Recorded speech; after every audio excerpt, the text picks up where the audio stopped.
सुप्रभात देवियों और सज्जनों, मैं कर्नल सोफिया कुरैशी और मेरे साथ विंग कमांडर व्योमिका सिंह आज आपको 6 से 7 मई 2025 की रात 1:05 से 1:30 बजे के बीच भारतीय सशस्त्र बलों द्वारा अंजाम दिए गए ऑपरेशन सिंदूर के बारे में जानकारी देंगे। ऑपरेशन सिंदूर 22 अप्रैल को पहलगाम में हुए विभत्स आतंकवादी हमले के शिकार मासूम नागरिकों व उनके परिवारों को न्याय देने के लिए लॉन्च किया गया था। इस कार्रवाई में 9 टेररिस्ट कैंप्स को टारगेट किया गया और पूरी तरह से इसे बर्बाद किया गया। पाकिस्तान में पिछले 3 दशकों से टेरर इंफ्रास्ट्रक्चर का निर्माण हो रहा है। इसमें recruitment, indoctrination centres, training areas व लॉन्च पैड शामिल थे, जो पाकिस्तान और पाक अधिकृत जम्मू कश्मीर POJK दोनों में फैले हैं। Operation Sindoor was launched by Indian Armed Forces to deliver justice to the victims of Pahalgam terror attack and their families. 9 terrorist camps were targeted and successfully destroyed. Over the last 3 decades, Pakistan has systematically built terror infrastructure.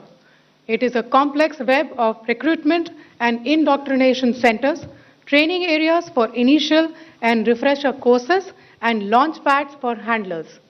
These camps are located both in Pakistan as well as Pakistan-occupied Jammu and Kashmir areas. Some of the well-known training camps are located, as you can see on the screen.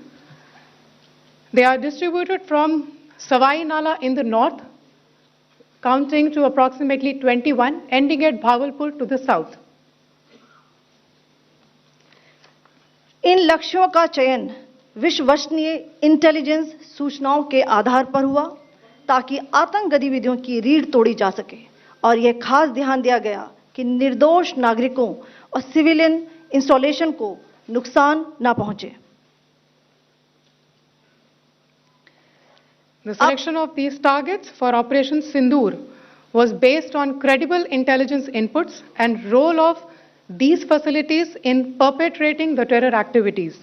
The locations were so selected to avoid damage to civilian infrastructures and loss of any civilian lives. This was done with due diligence, and the camps selected for targeting and their engagement will now be shown to you one by one. POJK के target मैं आपको बताना चाहूंगी।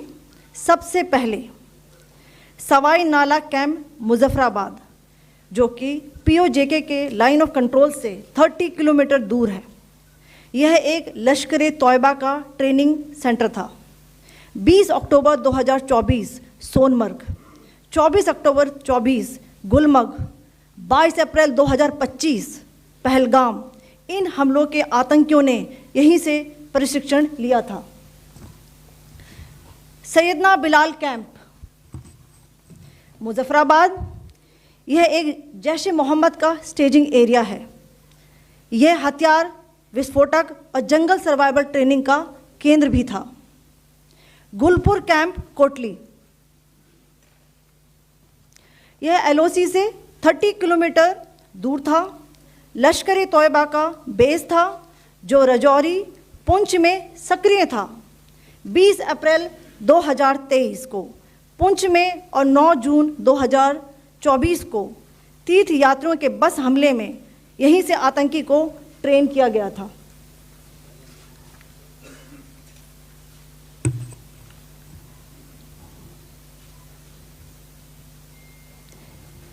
Barnala camp बिम्बर, ये LOC से 9 kilometre दूर है। यहाँ पर हथियार, हैंडलिंग, IED व जंगल सर्वाइवल का प्रशिक्षण केंद्र था। अब्बास कैंप कोटली,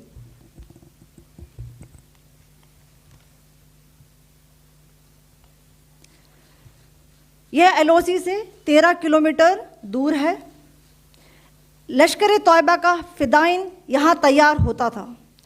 इसकी कैपेसिटी 15 टेररिस्ट को ट्रेन करने की थी।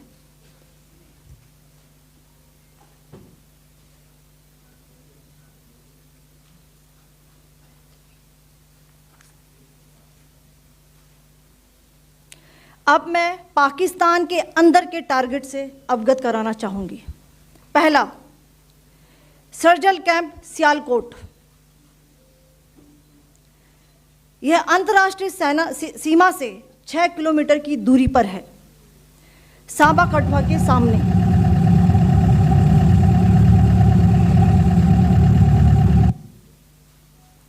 मार्च 2025 में जम्मू एंड कश्मीर पुलिस के 4 जवानों की जो हत्या की गई थी, उन आतंकवादियों को इसी जगह पर ट्रेन किया गया था। दूसरा, महमूना जाया कैंप सियालकोट। यह 18 से 12 किलोमीटर आईबी से दूर था।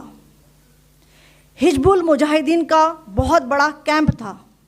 यह कठुआ जम्मू क्षेत्र में आतंक फैलाने का नियंत्रण केंद्र था। पठानकोट एयरफोर्स बेस पर किया गया हमला भी इसी कैंप से प्लान और डायरेक्ट किया गया था। मरकज ताइबा मुरीद के, यह आईबी से 18 से 25 किलोमीटर दूरी पर है। 2008 के मुंबई हमले के आतंकी भी यहीं से प्रशिक्षित हुए थे। अजमल कसब व डेविड हेडली भी यहां ट्रेन हुए थे।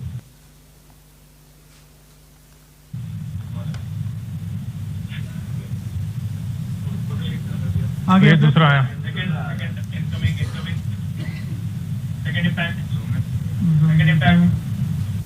किलोमीटर दूर है। जैश ए मोहम्मद का मुख्यालय था। यहाँ पर रिक्रूटमेंट, ट्रेनिंग व इंडोक्ट्रिनेशन का केंद्र भी था। शीर्ष आतंकी अक्सर यहाँ आते थे। मैं आप सबको बताना चाहती हूँ कि किसी भी सैन्य ठिकाने का निशाना नहीं बनाया गया और अभी तक किसी तरह की नागरिक क्षति की रिपोर्ट नहीं है। धन्यवाद। जय हिंद।